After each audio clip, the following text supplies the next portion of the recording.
എല്ലാ പ്രിയപ്പെട്ട കൂട്ടുകാർക്കും നമസ്കാരം. ഇന്നത്തെ എൻ്റെ പുതിയൊരു വീഡിയോയിലേക്ക് സ്വാഗതം. ഇന്ന് ഞാൻ തയ്യാറാക്കാൻ പോകുന്നത് നമുക്ക് വളരെ എളുപ്പം തന്നെ വിചാരിക്കുമ്പോൾ തന്നെ നമുക്ക് ചെയ്യാൻ പറ്റുന്നൊരു ഐറ്റമാണ്. അപ്പോൾ ഇതിന് വേണ്ടിയിട്ട് ഞാൻ എടുത്തിരിക്കുന്നത് 1 ലിറ്റർ പാലാണ്. പിന്നെ എടുത്തിരിക്കുന്നത് സേമിയ ആണ്. പിന്നെ ഞാൻ ഏലക്ക, പഞ്ചസാര, കാഷ്യൂനട്ട്, ഉണക്കമുന്തിരി, ഇത്രയും ഐറ്റംസ് ഞാൻ ഇതിന് വേണ്ടിയിട്ട് എടുത്തിട്ടുണ്ട്. അപ്പം നമുക്ക് ആദ്യം തന്നെ ഉരുളി ഒന്ന് അടുപ്പത്ത് വെച്ച് കൊടുക്കാം. സ്റ്റൗ ഓണാക്കിയിട്ടുണ്ട്. അപ്പോൾ ഉരുളിയൊക്കെ വെച്ച് കൊടുത്ത് ചൂടായ ശേഷം നമ്മൾ അതിലേക്ക് 2 ടേബിൾ സ്പൂൺ നെയ്യാണ് ഇട്ട് കൊടുക്കുന്നത്. അപ്പം നെയ്യ് ഇട്ട് കൊടുത്തതിന് ശേഷം നമുക്ക് ഇത് ആദ്യം തന്നെ അണ്ടിപ്പരിപ്പും മുന്തിരിയും ഒന്ന് വറുത്തെടുക്കണം.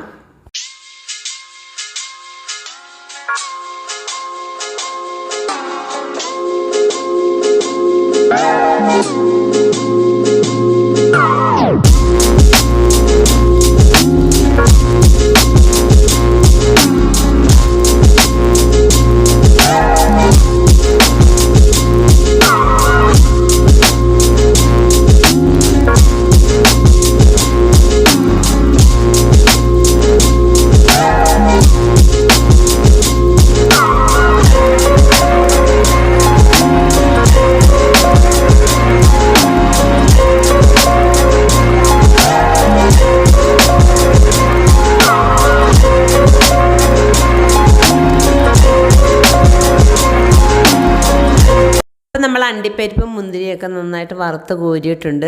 അപ്പം ഞാൻ അതിലേക്ക് തന്നെ നമുക്ക് ഇനി സേമിയ ഇട്ട് കൊടുക്കാം. വറുത്ത സേമിയാണ് ഞാൻ എടുത്തിരിക്കുന്നത്. അപ്പോൾ ഒന്ന് ആ നെയ്യിലേക്ക് ഇട്ട് കൊടുക്കുന്നതെന്ന് മാത്രമേ ഉള്ളൂ. അപ്പം ഞാനിതിനകത്തുനിന്ന് ഒരു ചെറിയ ഗ്ലാസ് സേമിയാണ് അളന്നെടുക്കുന്നത്. സേമിയ പായസം ഉണ്ടാക്കുമ്പോൾ നമ്മൾ പ്രത്യേകം ശ്രദ്ധിക്കേണ്ട ഒരു കാര്യമാണ്, നമുക്ക് അധികം സേമിയ എടുക്കുകയേ ചെയ്യരുത്.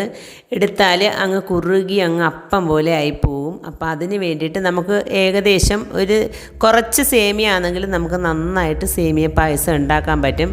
അത് പ്രത്യേകം എല്ലാവരും ഒന്ന് ശ്രദ്ധിക്കുക. നമ്മൾ ഉരുളിയിൽ ഇട്ട് കൊടുത്ത സേമിയ ഒന്ന് ചൂടായി വന്നിട്ടുണ്ട്. ഇനി നമുക്ക് പാലാണ് ഒഴിച്ചു കൊടുക്കേണ്ടത്. ഞാൻ സേമിയ എടുത്ത അതേ ഗ്ലാസ്സിന് തന്നെയാണ് ഇപ്പോൾ 1 ഗ്ലാസ് പാൽ ഒഴിച്ചു കൊടുക്കുന്നത്. ഇനി ഇതിലേക്ക് ആ ഗ്ലാസ്സിന് തന്നെ 2 ഗ്ലാസ് വെള്ളവും കൂടെ ഞാൻ ചേർത്ത് കൊടുത്തിട്ടാണ് ഈ സേമിയ വേവിച്ചെടുക്കുന്നത്. സേമിയ അധികം വെന്ത് കലങ്ങി പോകേണ്ട ആവശ്യമില്ല, ഒന്ന് വെന്താൽ മാത്രം മതി. ഇതിനകത്ത് വെള്ളവും കൂടെ ചേർത്ത് കൊടുത്തതിന് ശേഷം ഇത് നന്നായിട്ടൊന്ന് വെട്ടിത്തിളച്ച് ഒന്ന് വെന്ത് വരട്ടെ.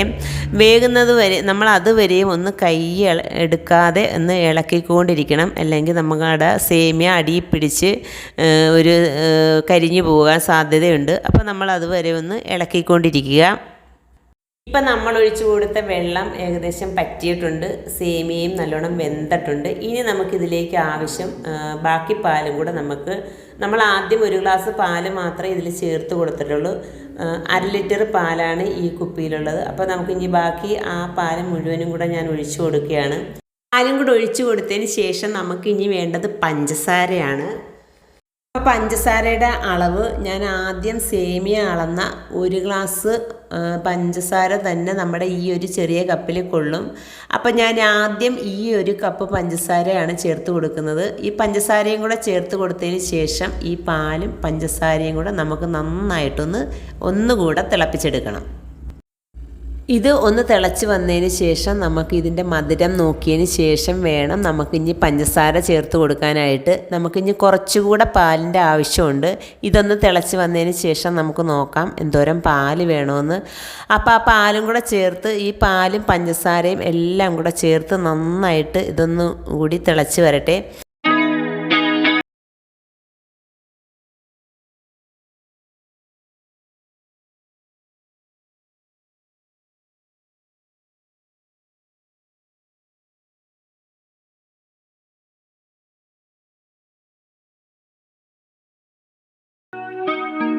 നമുക്ക് ഈ പായസത്തിന് ആവശ്യമുള്ളത് ഏലക്കയാണ്. അപ്പോൾ നമുക്ക് കുറച്ച് ഏലക്ക ഒന്ന് ഈ കല്ലിലിട്ട് ഒന്ന് കുത്തിച്ചതച്ചെടുക്കണം. അതിന് വേണ്ടിയിട്ട് ഞാനൊരു 7-8 ഓളം ഏലക്ക എടുത്തിട്ടുണ്ട്. അപ്പോൾ ഈ ഏലക്ക നമുക്ക് ഒന്ന് ചതച്ചെടുക്കാം.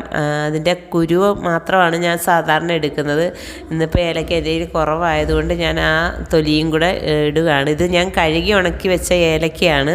നമ്മൾ ഏലക്ക പുതിയതോടുകൂടി വാങ്ങിച്ചുകൊണ്ട് വരുമ്പോഴത്തേക്ക് നല്ലത് നോക്കി ആദ്യം അങ്ങ് എടുക്കുമല്ലേ. പിന്നെ ലാസ്റ്റ് വരുമ്പോഴത്തേക്ക് ഏറ്റവും കൊള്ളാത്തതും അതിൻ്റെ ഉള്ളിൽ ഇങ്ങനെ ചതഞ്ഞതും ഒക്കെ ആയിട്ടുള്ള ഏലക്ക ആയിരിക്കും.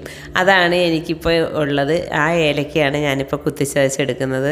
അതുകൊണ്ടാണ് എനിക്ക് കൂടുതൽ ഏലക്ക വേണ്ടി വന്നത്. കാരണം എല്ലാം ഒരു ഇങ്ങനെ ഇരിക്കുന്ന ഒരു ഏലക്കയാണ്. നല്ല ഏലക്ക എന്ന് പറയാൻ പറ്റത്തില്ല.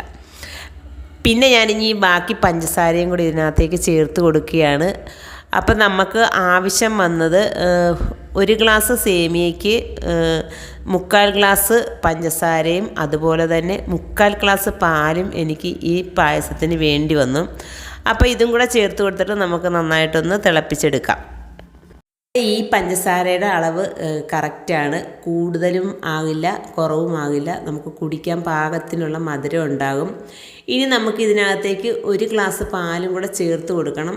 ആ പാലും കൂടെ ചേർത്ത് കൊടുത്തതിന് ശേഷം നമുക്ക് ഏലക്ക ചതച്ച് വെച്ചതും പിന്നെ വറുത്ത് വെച്ചിരിക്കുന്ന അണ്ടിപ്പരിപ്പും മുന്തിരിയും കൂടെ ചേർത്ത് കൊടുത്തതിന് ശേഷം നമുക്ക് സ്റ്റൗ ഓഫ് ചെയ്യാം.